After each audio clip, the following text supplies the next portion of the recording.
सबैलाई नमस्कार, राधे राधे। आज चाहिँ म तपाईँहरूलाई जम्मूमा स्थित गोरखानगरको गोरखनाथ मन्दिरमा घुम्न लगिरहेको छु। बाहिर एउटा मन्दिर चाहिँ यस्तो छ, अब भित्र गएर हेरौँ है त। यहाँनिर तपाईँ हेर्न सक्नुहुन्छ लेट सुबेदार भगत बहादुरले चाहिँ गोरखानगरको इस्टाब्लिस गर्नुभएको रहेछ है।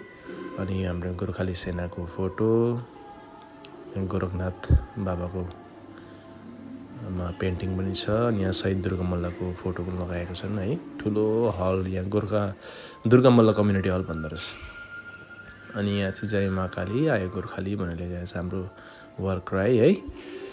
अनि यहाँनिर चाहिँ मन्दिर हेर्नुहोस् त, यहाँनिर बिहानदेखिको मान्छेहरू आएर पूजा गर्नु हुँदो रहेछ क्या।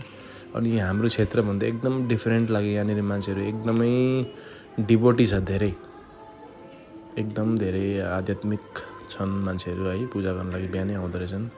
अनि यहाँ स्ट्याचु, तपाईँले शिव पार्वतीको स्ट्याचु राम्रोसँगले, मूर्ति राम्रोसँगले हेर्नुभयो भनेदेखि हेर्नु पार्वतीजीलाई कति मजाले श्रृङ्गार गर्नुभएको है। तिलहरी लगाइदिएर। यो हो नि त हाम्रो नेपालीपन झल्केको चाहिँ। यो चाहिँ हाम्रोतिर कहीँ पनि पाइँदैन यस्तो, यहाँनिर चाहिँ देखेँ मैले।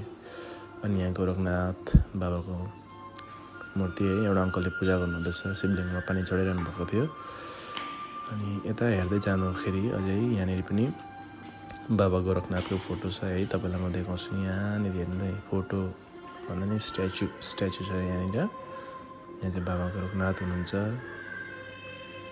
त्यही भएकोले यहाँलाई मान्ने हुन भएकोले गर्दाखेरि चाहिँ हामीलाई पनि गोर्खा भनेको भनिन्छ नि त होइन। अनि यता तपाईँको यो बरपिपलको रुख, यता हनुमानजीको मूर्ति, सबै भगवान् देवी देवताहरूको मूर्ति रहेछ यहाँनिर। र तपाईँहरू पनि मौका मिल्यो भने चाहिँ एकपल्ट पक्का आउनु होला यहाँनिर। एकदम राम्रो छ, हाम्रो गोर्खालीको हेरिटेज है, कल्चर बचाएर राखेको छ। एकदम सुन्दर छ, प्लिज तपाईँहरू पनि आउनु होला।